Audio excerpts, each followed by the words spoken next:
Welcome back to Another World Audiobooks in the year 2020. Can you believe it, guys? We are in the year 2020, a brand new decade, a brand new year. Hope you guys had a wonderful holiday season and are jumping into the new year with vim and vigor to make it the best year yet.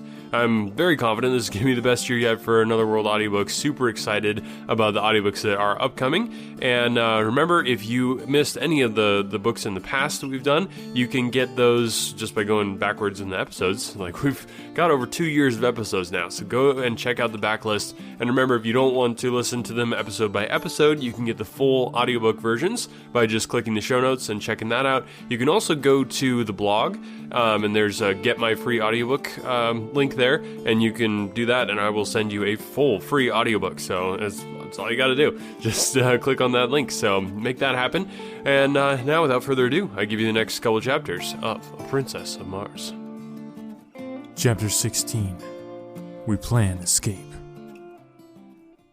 The remainder of our journey to Thark was uneventful.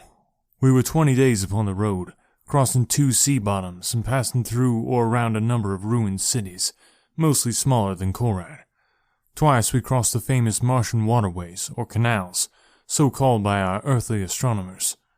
When we approached these points, a warrior would be sent far ahead with a powerful field glass, and if no great body of red Martian troops was in sight, we would advance as close as possible without chance of being seen, and then camp until dark, when we would slowly approach the cultivated track, and, locating one of the numerous broad highways which cross these areas at regular intervals, creep silently and stealthily across to the arid lands upon the other side. It required 5 hours to make one of these crossings without a single halt, and the other consumed the entire night, so that we were just leaving the confines of the high-walled fields when the sun broke out upon us. Crossing in the darkness, as we did, I was unable to see but little, except as the nearer moon, in her wild and ceaseless hurtling through the Barsoomian heavens, lit up little patches of the landscape from time to time, disclosing walled fields and low, rambling buildings, presenting much the appearance of earthly farms. There were many trees, methodically arranged, and some of them were of enormous height. There were animals in some of the enclosures, and they announced their presence by terrified squealings and snortings as they scented our queer wild beasts and wilder human beings. Only once did I perceive a human being, and that was at the intersection of our crossroad with a wide white turnpike, which cuts each cultivated district longitudinally at its exact center. The fellow must have been sleeping beside the road, for, as I came abreast of him, he raised upon one elbow, and after a single glance at the approaching caravan, leaped shrieking to his feet and fled madly down the road, scaling a nearby wall with the agility of a scared cat. The Tharks paid him not the slightest attention. They were not out upon the warpath, and the only sign that I had that they had seen him was a quickening of the pace of the caravan as we hastened toward the bordering desert which marked our entrance into the realm of Tal Hajus. Not once did I have speech with Dejah Thoris, as she sent no word to me that I was welcome at her chariot, and my foolish pride kept me from making any advances. I verily believe that a man's way with women is in inverse ratio to his prowess among men. The weakling and the saphead have often great ability to charm the fair sex, while the fighting man, who can face 1,000 real dangers unafraid, sits hiding in the shadows like some frightened child. Just 30 days after my advent upon Barsoom, we entered the ancient city of Thark, from whose long-forgotten people this horde of green men have stolen even their name. The hordes of Thark number some 30,000 souls, and are divided into 25 communities. Each community has its own Jed and lesser chieftains, but all are under the rule of Tal Hajus, Jedak of Thark. 5 communities make their headquarters at the city of Thark, and the balance is scattered among other deserted cities of ancient Mars, throughout the district claimed by Tal Hajus. We made our entry into the great central plaza early in the afternoon. There were no enthusiastic friendly greetings for the returned expedition. Those who chanced to be in sight spoke the names of warriors or women with whom they came in direct contact, in the formal greeting of their kind, but when it was discovered that they brought 2 captives, a greater interest was aroused, and Dejah Thoris and I were the centers of inquiring groups. We were assigned to new quarters, and the balance of the day was devoted to settling ourselves to the changed conditions. My home was upon an avenue leading into the plaza from the south, the main artery down which we had marched from the gates of the city. I was at the far end of the square, and had an entire building to myself. The same grandeur of architecture, which was so noticeable a characteristic of Korad, was in evidence here, only, if it were possible, on a larger and richer scale.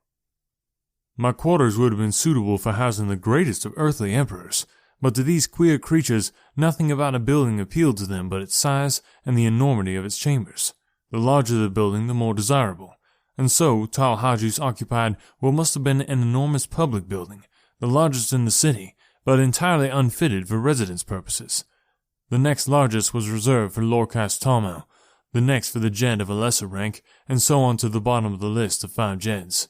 The warriors occupied the buildings with the chieftains to whose retinues they belonged, or, if they preferred, sought shelter among any of the thousands of unattended buildings in their own quarter of town, each community being assigned a certain section of the city. The selection of building had to be made in accordance with these divisions, except insofar as the Jeds were concerned, they all occupying edifices which fronted upon the plaza. When I had finally put my house in order, or rather seen that it had been done, it was nearing sunset, and I hastened out with the intention of locating Sola and her charges, as I had determined upon speaking with Dejah Thoris and trying to impress on her the necessity of our at least patching up a truce until I could find some way of aiding her to escape.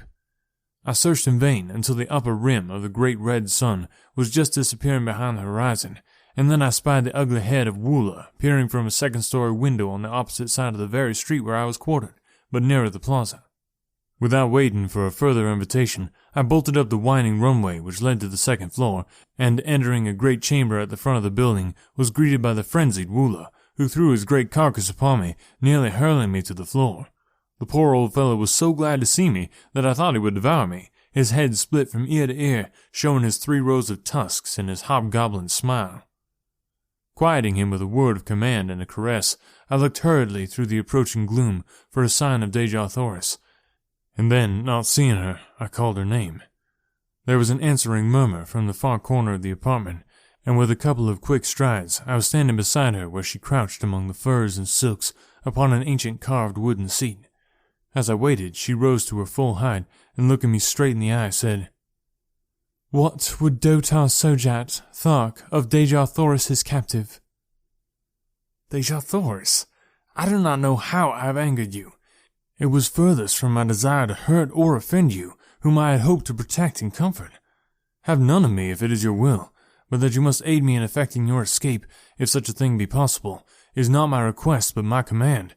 When you are safe once more at your father's court, you may do with me as you please, but from now on until that day, I am your master, and you must obey and aid me." She looked at me long and earnestly, and I thought that she was softening towards me. "I understand your words, Dotar Sojat," she replied. "But you I do not understand. You are a queer mixture of child and man, a brute and noble. I only wish that I might read your heart." "Look down at your feet, Dejah Thoris. It lies there now, where it has lain since the other night at Korad, and where it will ever lie beating alone for you until death stills it forever." She took a little step towards me, her beautiful hands outstretched in a strange, groping gesture. "What do you mean, John Carter?" she whispered. "What are you saying to me?" "I'm saying what I had promised myself that I would not say to you, at least until you were no longer a captive among the green men. What from your attitude towards me from the past 20 days, I had thought never to say to you. I'm saying, Dejah Thoris, that I am yours, body and soul, to serve you, to fight for you, and to die for you. Only one thing I ask of you in return, and that is you make no sign, either of condemnation or of approbation of my words, until you are safe among your own people, and that whatever sentiments you harbor towards me, they are not influenced or colored by gratitude. Whatever I may do to serve you will be prompted solely by selfish motives, since it gives me more pleasure to serve you than not." "I will respect your wishes, John Carter, because I understand the motives which prompt them, and I accept your service no more willingly than I bow to your authority. Your word shall be my law. I have twice wronged you in my thoughts, and again I ask your forgiveness." Further conversation of a personal nature was prevented by the entrance of Sola, who was much agitated and wholly unlike her usual calm and possessed self. "That horrible Sarkoja has been before Tal Hajus," she cried. and from what I have heard upon the plaza, there is little hope for either of you." "What do they say?" inquired Dejathoris. "That you will be thrown to the wild Kalats in the great arena as soon as the hordes have assembled for the yearly games." "Sola," I said, "you are a Thark, but you hate and loathe the customs of your people as much as we do. Will you not accompany us in one supreme effort to escape? I am sure that Dejathoris can offer you a home and protection among her people, and your fate can be no worse among them than it must ever be here." "Yes," cried Dejathoris. "Come with us, Sola. You will be better off among the red men of Helium than you are here, and I can promise you not only a home with us, but the love and affection your nature craves, and which must always be denied you by the customs of your own race. Come with us, Sola. We might go without you, but your fate would be terrible if they thought you had connived to aid us. I know that even that fear would not tempt you to interfere in our escape, but we want you with us. We want you to come to a land of sunshine and happiness, amongst the people who know the meaning of love, of sympathy, and of gratitude. Say that you will, Sola. Tell me that you will." "The great waterway which leads to Helium is but 50 miles to the south," murmured Sola, half to herself. "A swift thoat might make it in 3 hours, and then to Helium it is 500 miles, most of the way through thinly settled districts. They would know, and they would follow us. We might hide among the great trees for a time, but the chances are small indeed for escape. They would follow us to the very gates of Helium, and they would take toll of life at every step. You do not know them." "Is there no other way we might reach Helium?" I asked. "Can you not draw me a rough map of the country we must traverse, Dejathoris?" "Yes," she replied, and taking a great diamond from her hair, she drew upon the marble floor the first map of Barsoomian territory I had ever seen. It was crisscrossed in every direction with long straight lines, sometimes running parallel, and sometimes converging towards some great circle. The lines, she said, were waterways, the circles cities, and one far to the northwest of us she pointed out as Helium. There were other cities closer, but she said she feared to enter many of them, as they were not all friendly toward Helium. Finally, after studying the map carefully in the moonlight which now flooded the room, I pointed out a waterway far to the north of us, which also seemed to lead to Helium. "Does not this pierce her grandfather's territory?" I asked. "Yes," she answered. "But it is 200 miles north of us. It is one of the waterways we crossed on the trip to Thark." "They would never suspect that we would try for that distant waterway," I answered, "and that is why I think it is the best route for our escape." Sola agreed with me, and it was decided that we should leave Thark this same night, just as quickly, in fact, as I could find and saddle my thoats.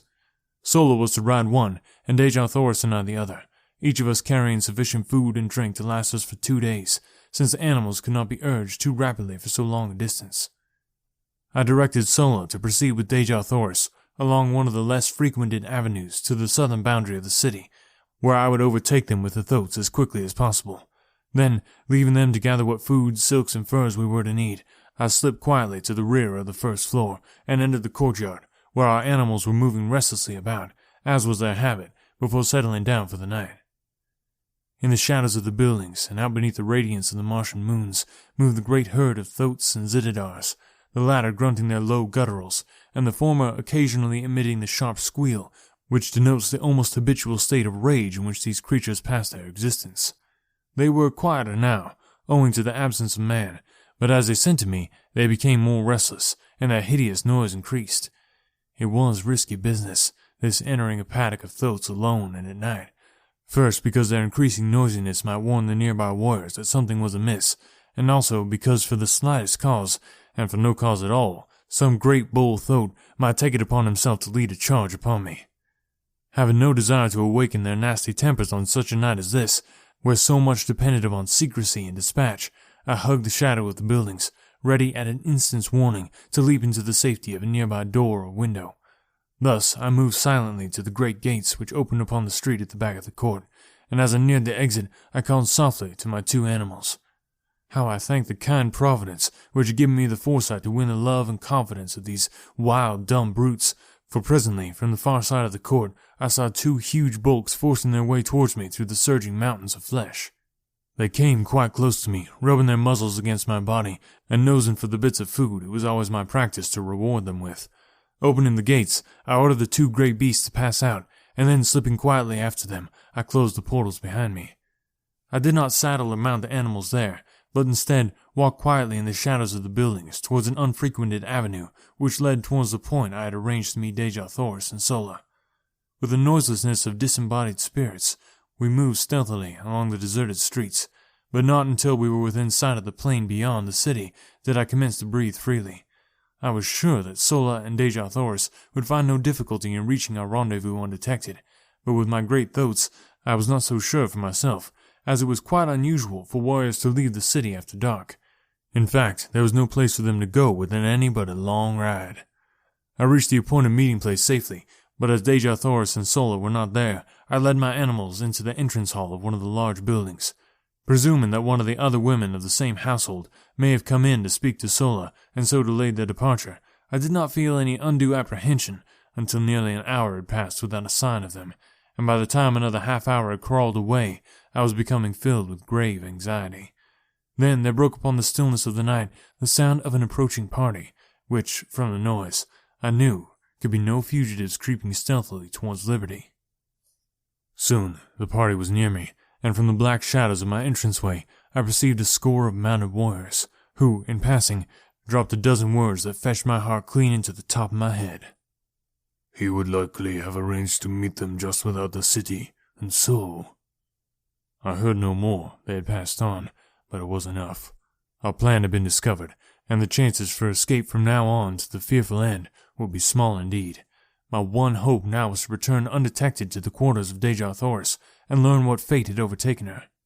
But how to do it with these great monstrous thoughts upon my hands, now that the city was probably aroused by the knowledge of my escape, was a problem of no mean proportions. Suddenly, an idea occurred to me, and acting on my knowledge of the construction of the buildings of these ancient Martian cities, with a hollow court within the center of each square, I groped my way blindly through the dark chambers, calling the great thoats after me. They had difficulty in negotiating some of the doorways, but as the buildings fronting the city's principal exposures were all designed upon a magnificent scale, they were able to wriggle through without sticking fast. And thus we finally made the inner court, where I found, as I had expected, the usual carpet of moss-like vegetation, which would provide their food and drink until I could return them to their own enclosure. That they would be as quiet and contented here as elsewhere I was confident, nor was there but the remotest possibility that they would be discovered, as the green men had no great desire to enter these outlying buildings, which were frequented by the only thing, I believe, which caused them the sensation of fear, the great white apes of Barsoom. Removing the sandal trappings, I hid them just within the rear doorway of the building through which we had entered the court, and, turning the beast loose, quickly made my way across the court to the rear of the building upon the further side, and thence to the avenue beyond. Waiting in the doorway of the building until I was assured that no one was approaching, I hurried across to the opposite side and through the first doorway to the court beyond. Thus, crossing through court after court, with only the slightest chance of detection which the necessary crossing of the avenues entailed, I made my way in safety to the courtyard in the rear of Deja Thoris's quarters. Here, of course, I found the beasts of the warriors who quartered in the adjacent buildings, and the warriors themselves I might expect to meet within if I entered, but, fortunately for me, I had another and safer method of reaching the upper story where Deja Thoris should be found, and, after first determining as nearly as possible which of the buildings she occupied, for I had never observed them before from the court side, I took advantage of my relatively great strength and agility, and sprang upward until I grasped the sill of a secondary story window, which I thought to be in the rear of her apartment. Drawing myself inside the room, I moved stealthily toward the front of the building, and not until I had quite reached the doorway of her room was I made aware by voices that it was occupied. I did not rush headlong in, but listened without to assure myself that it was Deja Thoris, and that it was safe to venture within. It was well indeed that I took this precaution, for the conversation I heard was in the low gutturals of men, and the words which finally came to me proved a most timely warning. The speaker was a chieftain, and he was giving orders to 4 of his warriors.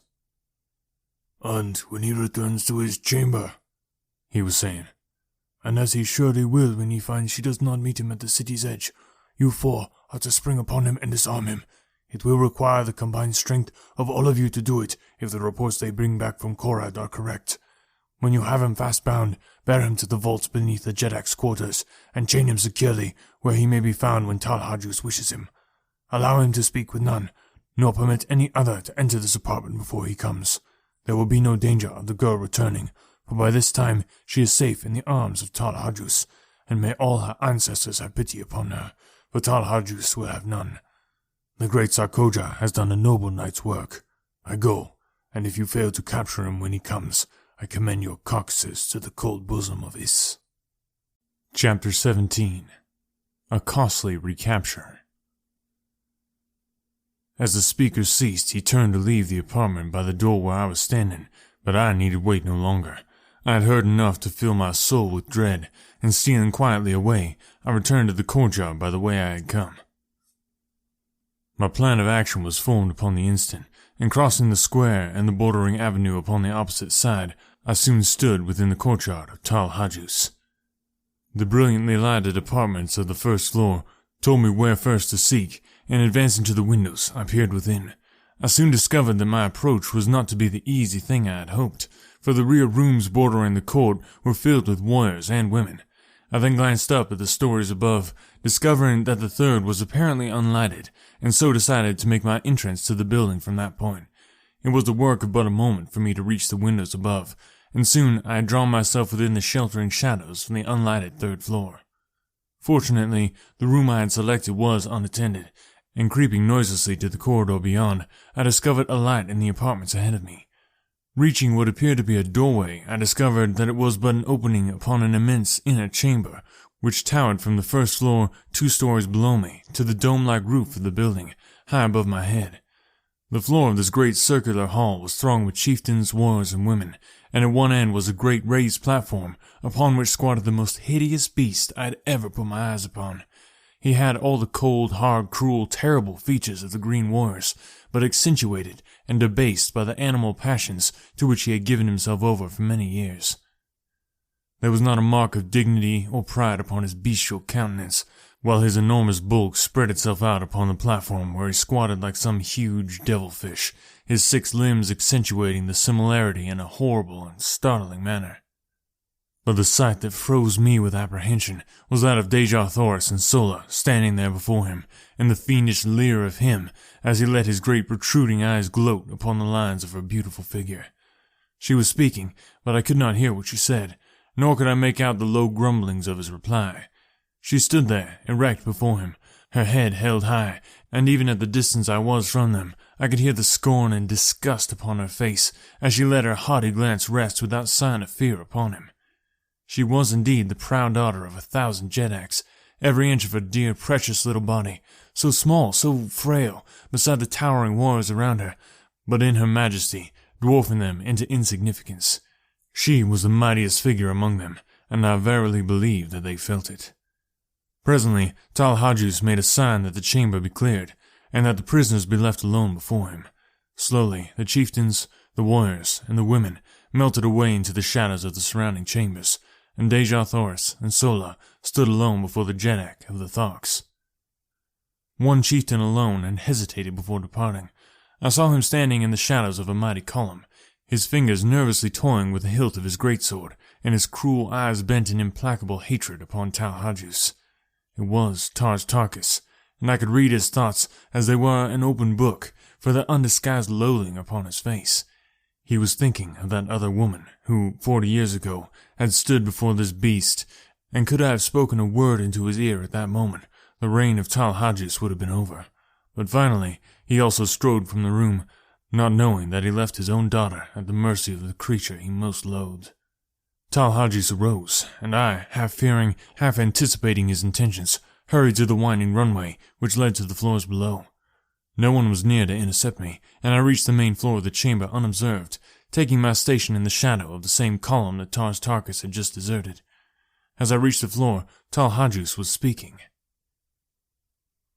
Princess of Helium, I might wring a mighty ransom from your people, would I but return you to them unharmed, but 1,000 times rather would I watch that beautiful face writhe in the agony of torture.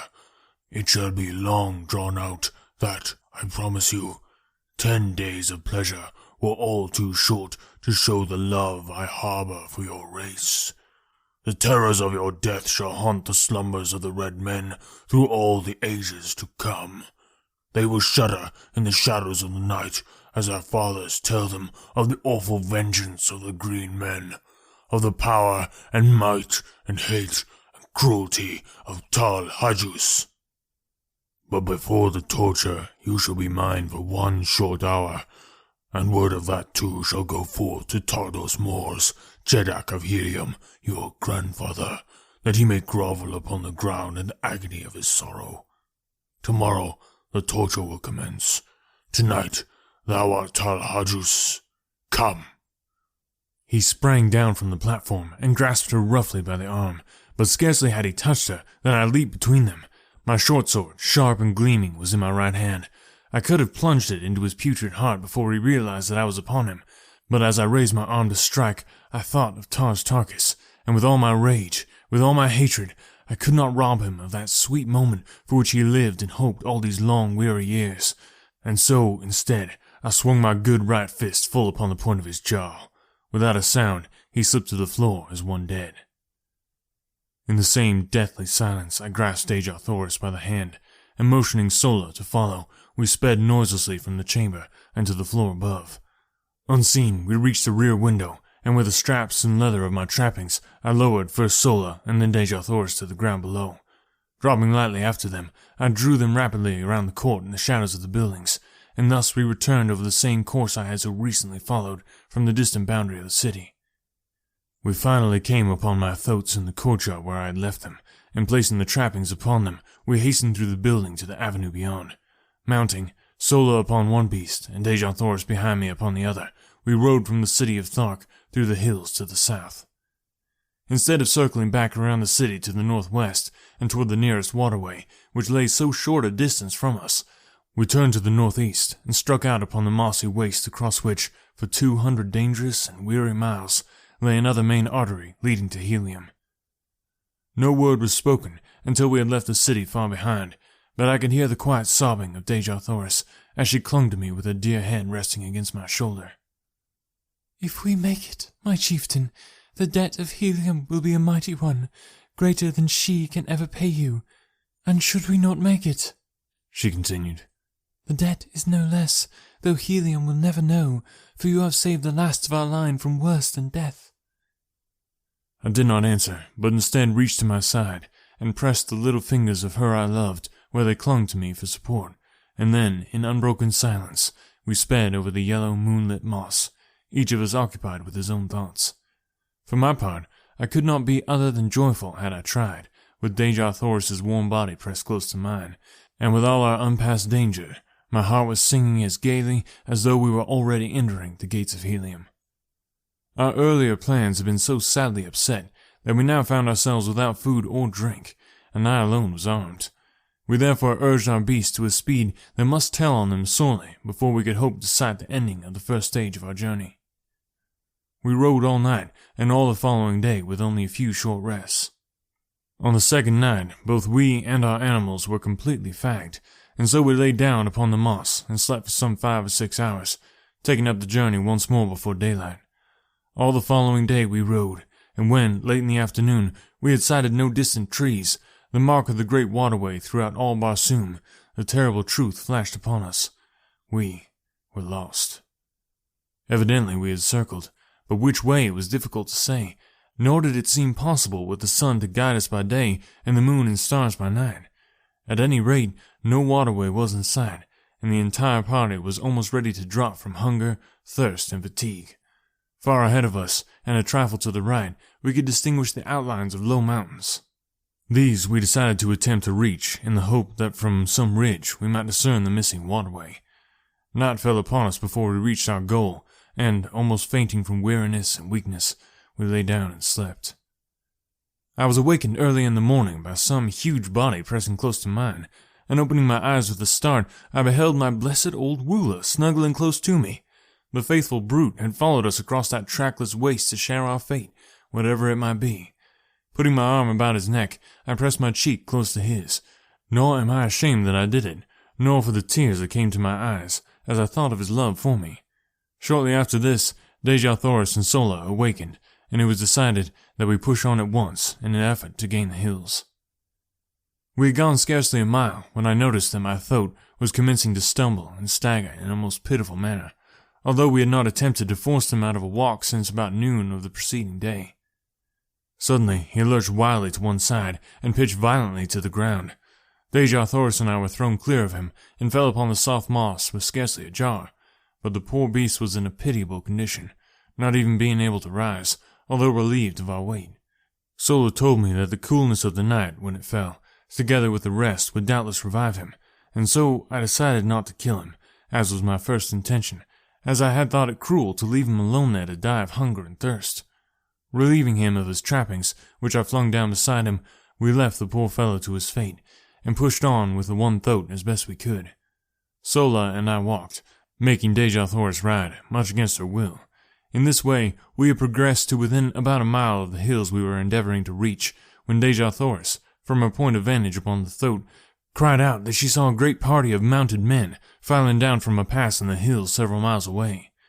Sola and I both looked in the direction she indicated, and there, plainly discernible, were several hundred mounted warriors. They seemed to be headed in a southwesterly direction, which would take them away from us. They doubtless were Thark warriors, who had been sent out to capture us, and we breathed a great sigh of relief that they were traveling in the opposite direction. Quickly lifting Deja Thoris from the thoat, I commanded the animal to lie down, and we three did the same, presenting as small an object as possible for fear of attracting the attention of the warriors toward us. We could see them as they filed out of the pass, just for an instant before they were lost to view behind a friendly ridge. To us, a most providential ridge, since, had they been in view for any great length of time, they scarcely could have failed to discover us.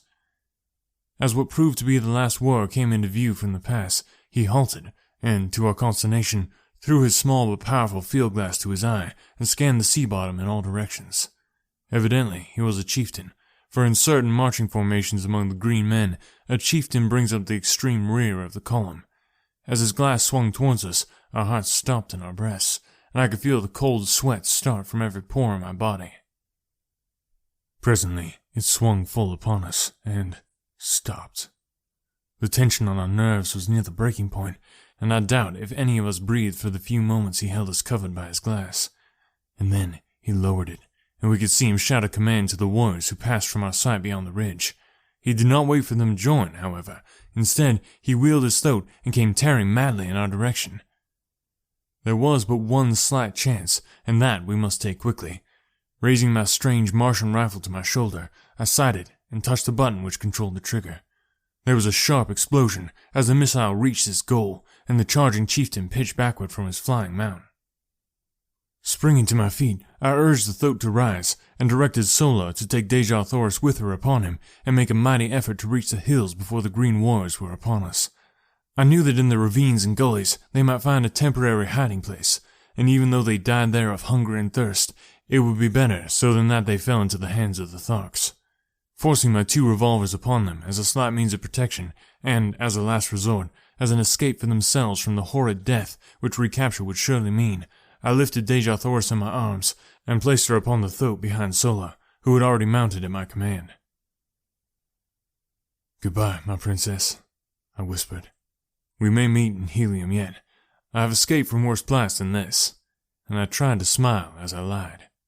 "What?" she cried. "Are you not coming with us?" "How may I, Deja Thoris? Someone must hold these fellows off for a while, and I can better escape them alone than can the 3 of us together." She sprang quickly from the thoat, and throwing her dear arms around my neck, turned to Sola, saying with quiet dignity, "Fly, Sola. Deja Thoris remains to die with the man she loves." Those words are engraved upon my heart. Gladly would I give up my life 1,000 times, could I only hear them once again. But I could not then give even a second to the rapture of her sweet embrace, and pressing my lips to hers for the first time, I picked her up bodily and tossed her to a seat behind Sola again, commanding the latter in peremptory tones to hold her there by force, and then, slapping the thoat upon the flank, I saw them borne away, Deja Thoris struggling to the last to free herself from Sola's grasp. Turning, I beheld the green warriors mounting the ridge and looking for their chieftain. In a moment they saw him, and then me. But scarcely had they discovered me than I commenced firing, lying flat upon my belly in the moss. I had an even 100 rounds in the magazine of my rifle, and another 100 in the belt on my back, and I kept up a continuous stream of fire until I saw all the warriors who had been first to return from behind the ridge either dead or scurrying for cover. My respite was short-lived, however, for soon the entire party, numbering some 1,000 men, came charging into view, racing mad toward me. I fired until my rifle was empty, and they were almost upon me, and then, a glance showing me that Deja Thoris and Sola had disappeared among the hills, I sprang up, throwing down my useless gun, and started away in the direction opposite to that taken by Sola in a charge. If ever Martians had an exhibition of jumping, it was granted those astonished warriors on that day long years ago, but while it led them away from Deja Thoris, it did not distract their attention from endeavoring to capture me. They raced wildly after me until finally my foot struck a projecting piece of quartz, and down I went, sprawling upon the moss. As I looked up, they were upon me, and although I drew my longsword in an attempt to sell my life as dearly as possible, it was soon over. I reeled beneath their blows which fell upon me in perfect torrents. My head swam, all was black, and I went down beneath them to oblivion. I think I've said this before, but I feel like I just don't get a ton of interaction from the audience, which, kind of makes me sad. But I get it. You guys are busy. You just want a free audiobook and you want to move on with your life, which is, totally fine. But did want to shout out my British listeners. There are quite a few of you in the United Kingdom who listen to Another World audiobooks, so I apologize if my British accents have ever offended you. I've thought about that a lot of times when I do a British accent. Like, I wonder what my English listeners think of that when I'm doing it. So if you have any thoughts, I would love to hear from you. I do a lot of different British accents with the Sherlock books and stuff like that. The Christmas Carol, even Deja Thoris here has a British accent, so you British listeners, I would love to hear from you. All the contact links are down below. I'm up for some criticism, so if you got it, bring it on. All right, thanks guys for listening. We'll talk to you next week with more chapters of Princess of Mars.